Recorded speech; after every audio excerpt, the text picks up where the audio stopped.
in the midst of a huge transformation where peers, communities, and workplaces are all really melding into one. Welcome to Reimagining Company Culture. My name is Christina Giordano, she, her, and hers, and I am the Senior Partnerships Manager here at AllVoices. Today, I am very excited to welcome our next guest onto the interview series, Amy Lentz. She is the Vice President of People at TOMS. Amy, so nice to see you today. If you want to share a little about yourself for our listeners, including your pronouns, and when you were younger, do you remember how exactly you answered the question, what do you want to be when you grow up?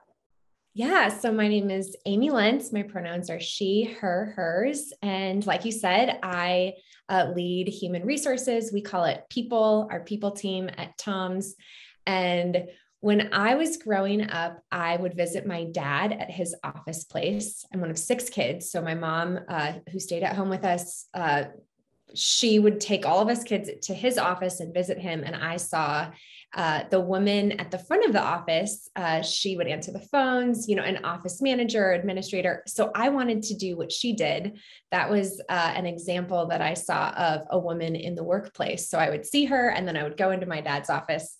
And something else that comes to mind is I would watch the Oscars, and there was a humanitarian award. And so I, for a long time, wanted to go into acting, but what I really wanted wasn't the Best Actress award. It was a humanitarian award. So I've always been drawn to purpose-driven people and organizations. And so that is a great segue into me joining TOMS and feeling really excited about what TOMS does too.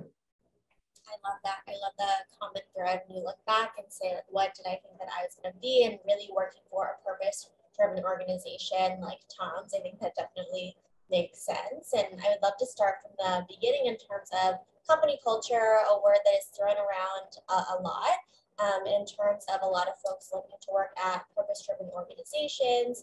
I know that company culture is something around how employees get work done and how employees feel about getting the work done as well. How have you continuously improved or changed systems at TOMS to really improve how people feel about getting the work done? Yeah. So like you said, work is what gets done, how it gets done, process. I look at company culture as how you feel while getting the work done, just like what you said. And so as I approach, how do people feel while they are getting their work done? I put myself in their shoes, and that is me in my shoes right now. I'm alone. I have a computer in front of me. Maybe my partner's in the next room. Maybe my roommate is across from me.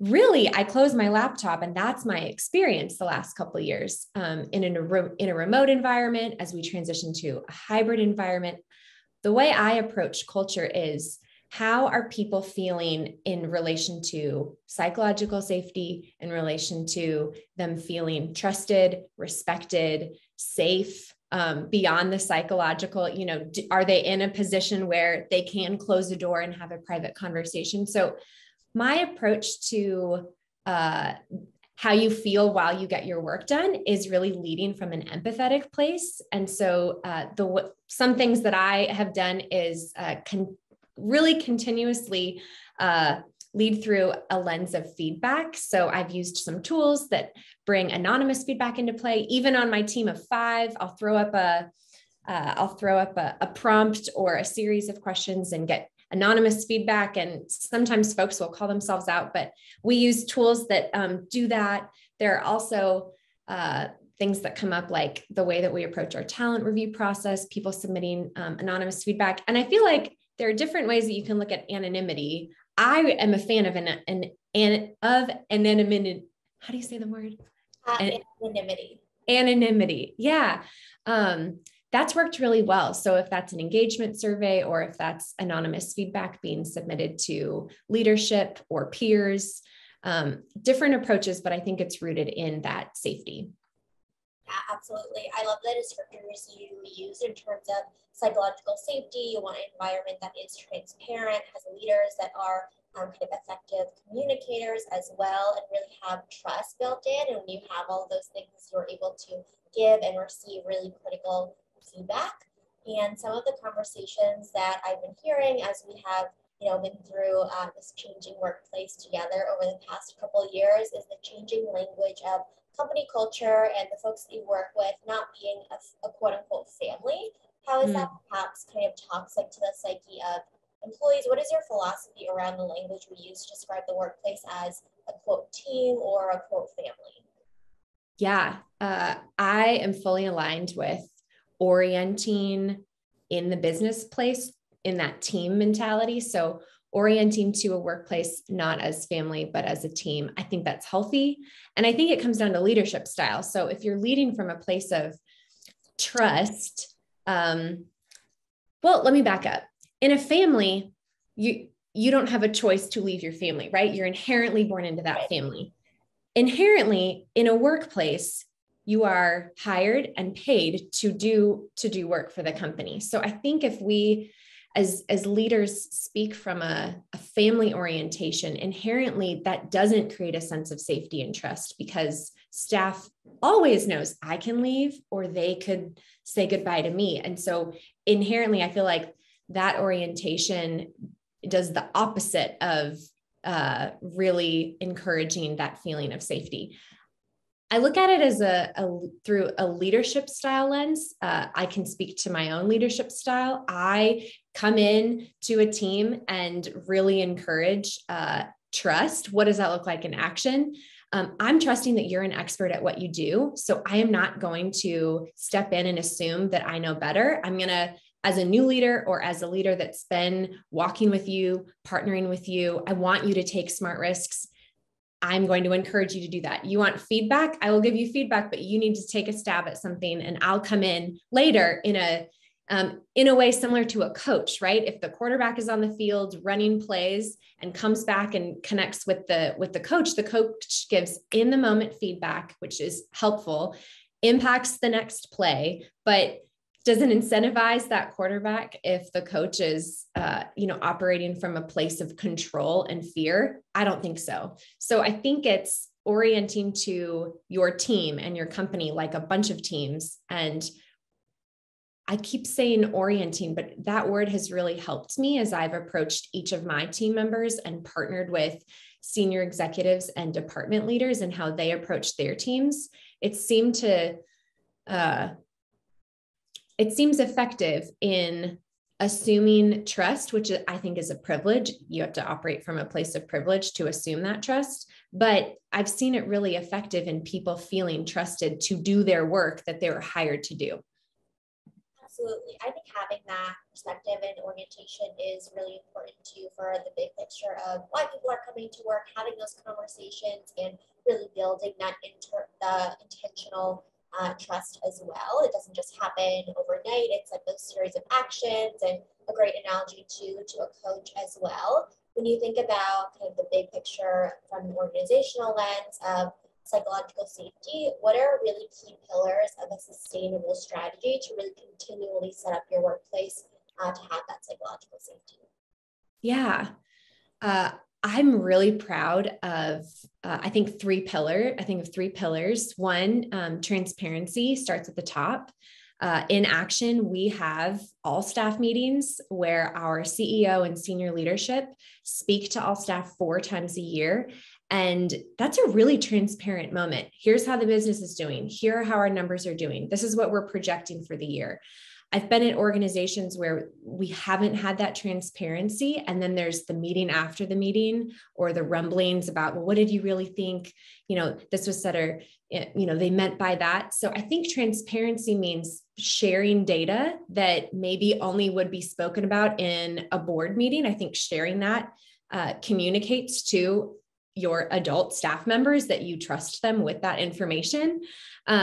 Second, I think of vulnerability, and what does vulnerability look like in the workplace? I can lead from a place of being open, but being open to me doesn't equate to vulnerability. If I'm having a really hard day and I let my team know, they see my humanness. And I think a lot of times psychological safety, you can hear that big phrase and think, okay, well, broken down, transparency, that could be a buzzword, but in action, it means sharing information with folks that might not be in the room. You bring them into that room. if we're speaking about vulnerability, that looks like, hey, let's clear the air. I just got a ticket. I'm not in a good mood. Hey, I'm an introvert. I had a weekend full of hanging out with people. I don't want to be on camera today. I actually don't want to have meetings today, right? So I think about, vulnerability, and I think about, okay, well, that just means let's just be human with each other. And so if I need to go to the bathroom, I might be more private and say, hey, I need to take 5. Another person might say, I have to go to the bathroom. Can I pause? And just really being accepting and comfortable with multiple approaches as people share their humanness. I've seen so many people cry in the workplace because they feel safe to express emotions. Leaders, right? They don't turn their camera off. They wipe away their tears. Again, speaking from a remote environment workforce. And then last, what does it look like to be empathetic? So I think transparency, vulnerability, and then empathy. What does it look like to truly empathize? And to me, that comes down to people over process. A lot of times in work, it's so easy to be hierarchical in your org chart or in a project and project managing, and to stick to a timeline. And life happens, and I really focus on, in my own leadership style, and as I partner with different folks across the organization, what does it look like to empathize with someone going through something? And truly asking, we talk about the work, there's a lot going on, but how are you in relationship to your work? And I know that's simple, but I don't think you can ask, how are you, too much if it's coming from an authentic place. I think that's a great place to start. People can tell when you're being authentic, or if you're just going through the motions, and asking yourselves these questions of, what does vulnerability really look like in practice? What does empathy and empathetic driven leadership look like too? And you're right, those examples of some people being comfortable saying, I need to take a bio break, I need to run to the bathroom, or I just need to take 5, and respecting that. I think what you say on day 1 is very different than year 5 as well, if you're at an organization, and your level of comfort and vulnerability too, again, growing over time. And speaking of bringing that humanness into the workplace, I know we were talking earlier around mental health and kind of the leadership approaches to all of the things that are going on outside of the workplace. How is TOMS really not perpetuating that trauma that happens externally in the world, internally at work? Yeah, so we focus on mental health in with our impact partners that we partner with.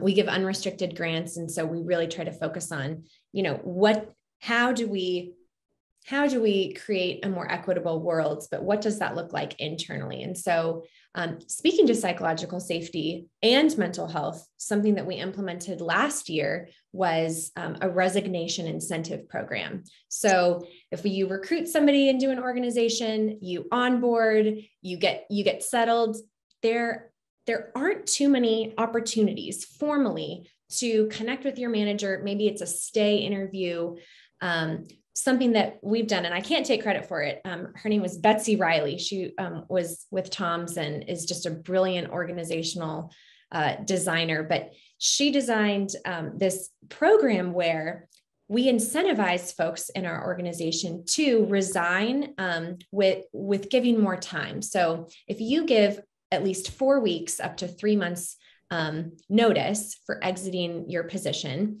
you partner with your manager, you create a transition plan. We then, the company, increase your pay during that time period by 30%. So we are incentivizing communication. And so something that I've seen is just the traumatic experience of, I don't like my work. Maybe I'm not getting along with my manager. Maybe for so many reasons people leave, right? I want higher pay somewhere else. I want to learn something new. How can we normalize, again, that trust and respect between someone and their manager, and even team members? Hey, I'm going to give extended time. I'm going to partner with you on a transition plan. So it's incentivizing that trust and communication. I feel like that, again, goes back to the psychological safety that we were talking about. But there's that. And then when I hear the word trauma, I also think about the different experiences of people in the workplace.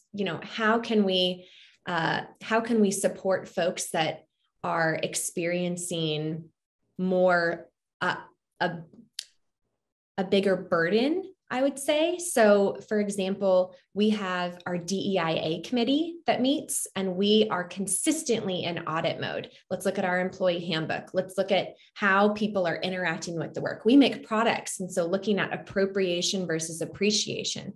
So we hire experts in their knowledge in the DEIA space. So that's diversity, equity, inclusion, and anti-racism. Bring them in and have them speak from their place of knowledge, expertise, so that we are not putting that, burdening folks in our organization to speak to appropriation for appreciation, for example. I think it's also just being in a consistent learner mentality, and then being in a consistent auditing mode. For example, someone came forward and spoke to our dress code policy. We looked at the dress code policy and we changed it. And I'm proud to be in that audit mode, right? A lot of times financially, you do an audit once a year. If we can consistently be in an audit mode about how we approach being a resource to the humans, right? I really try to simplify, okay, if I'm HR, if I'm a resource to the people here, what does that mean? How can I put people over process and not just be a stickler on the process? So I'll pause there. But that really gets me passionate thinking about how we can mirror like the vision. If the vision is an equitable world where folks are treated really just fairly, how can we approach that from a really practical way? And I look at that as being in a learner mode, looking at everything through an accountability lens, and then taking action. Yeah, it's really a holistic strategy as well when you're thinking about the products and you're investing in kind of that relationship with subject matter experts as well, and really thinking intentionally around your folks internally too. We're never in the mode of set it and forget it, or just like checking in once a year. It's an ongoing process, as you were talking about, super dynamic, and being open to feedback and having the open mindset of being a consistent learner, or a lifelong learner, as I've heard some folks say as well. And you mentioned too, in terms of just reasons why people are thinking about moving careers or jobs, is that relationship with their manager. And I don't think that can be underscored enough. And I would love to ask, maybe you gave a couple different examples, but how can managers really continue to cultivate that trust and respect on their respective teams? Yeah. So I feel like this comes down to working styles. So I think about trust and respect between a direct manager and their direct report. I think about the basics. So you have, your total compensation package. Do I feel like I can trust that my manager is paying me what I am, should be paid? And am I taking the time off that I've earned? And so around that, something that we do is a JD kind of check-in. So looking at folks, let's say you came into the company two years ago, your job description hasn't changed. Maybe you haven't moved up. HR then partners with the team, the manager and direct report, and says, hey, we're going to audit just to make sure that this person is doing what we hired them to do. And if it's changed, we're going to re-level that. We're going to look at their compensation. We're going to look at their title. So that, I look at that as, it's a lot easier for some folks that have different points of privilege to advocate for themselves. How can we, as a human resources department, really help others help themselves? Hey, we see that you've been here for X amount of time. We want to advocate for you and partner with you and your direct leader to make sure that you are getting compensated fairly and acknowledged and recognized fairly. So I think about that. I think about how folks approach PTO. I have always been open and encourage folks to be open. I don't want to know what you're doing on your PTO. We have TOMS is very friendly, and people have developed friendships and traveled together. But as I look at something as simple as I need to ask my manager for approval to take time off, I look at it like, hey, I trust you. It's the coach, right? I'm coaching. You're an expert.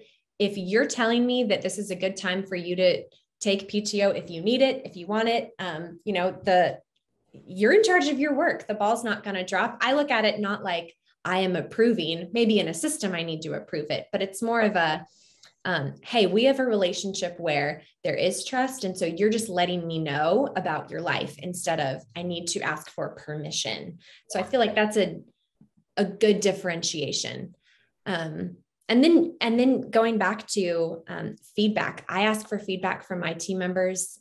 6 weeks in, we did what we called a new leader assimilation exercise, where each of my team members answered a set of questions for me to read. And then we got to meet all together and discuss the responses. So how am I doing? What gaps do you think I have? What are my blind spots? Do you have any advice for me? A lot of times I feel like people look at the word feedback and they get a little scared. And so I've flipped it to, hey, do you have advice for me? So really looking at it, not like that hierarchy, but looking at each team member like a thought partner.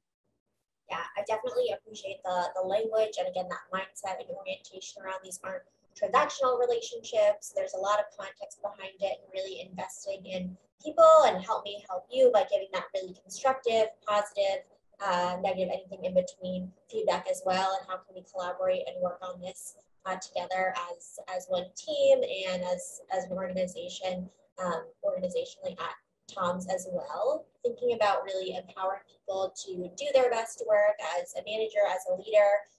Amy, when you're not in the room or when other managers aren't in the room, how do you really empower folks across the organization, no matter what department, to practice that equity-driven leadership and mindset to really think about, how can I be consistently auditing my processes and things like that? Yeah. So just so I'm understanding, how we across the organization empower folks to develop that trust and respect in their relationships. Yeah.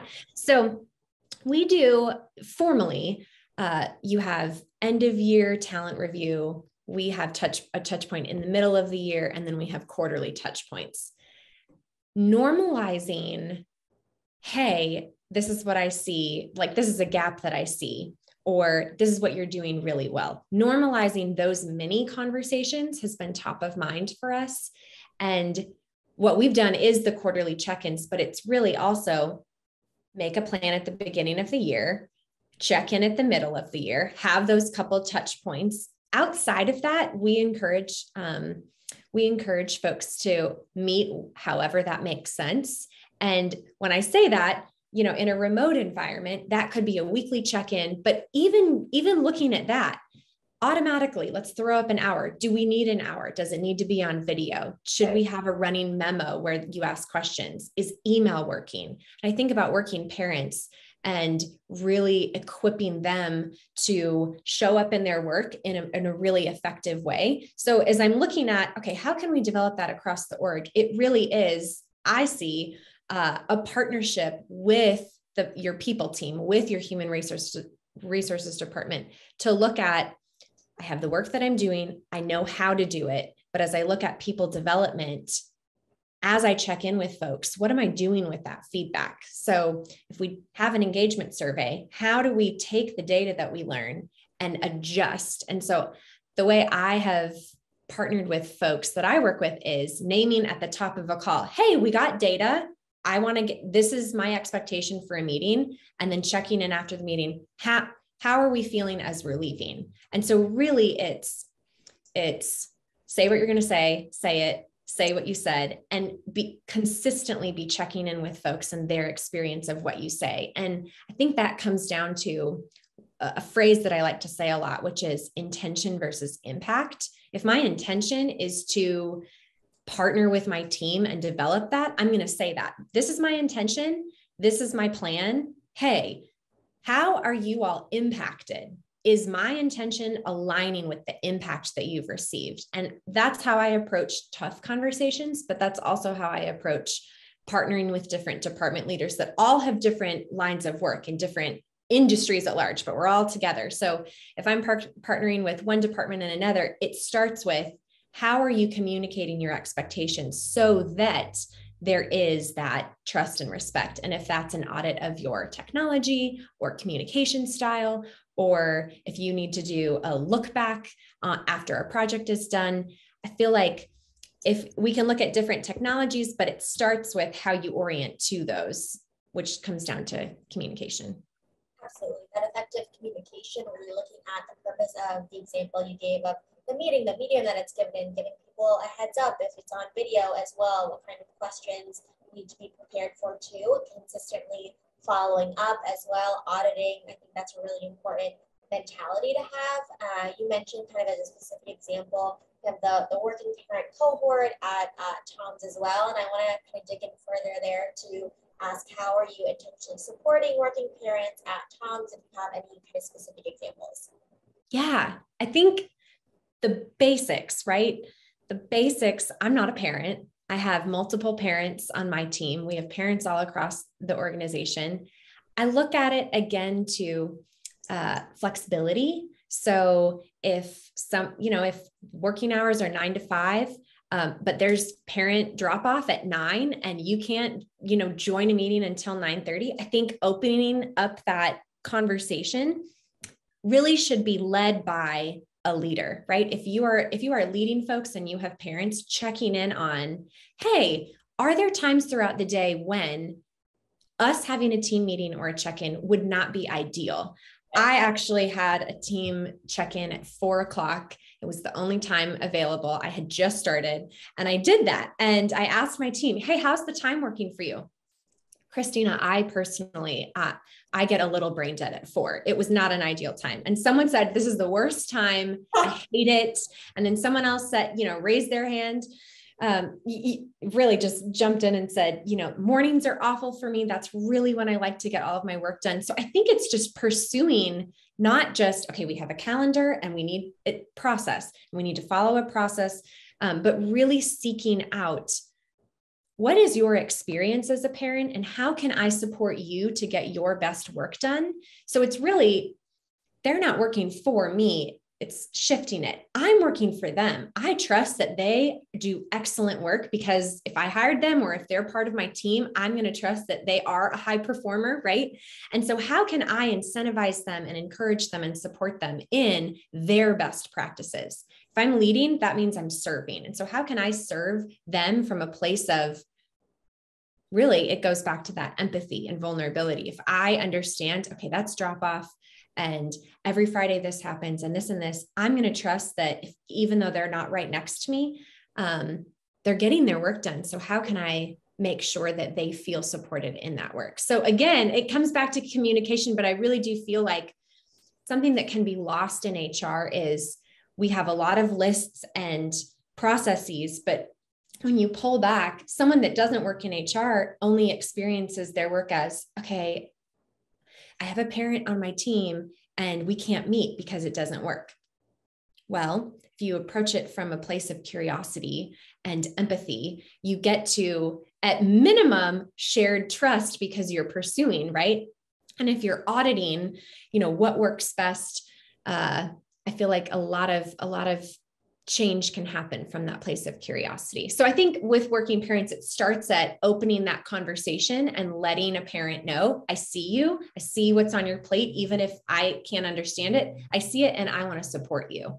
And so that can go a lot of different directions with how they can be supported, but I think it starts with the curiosity.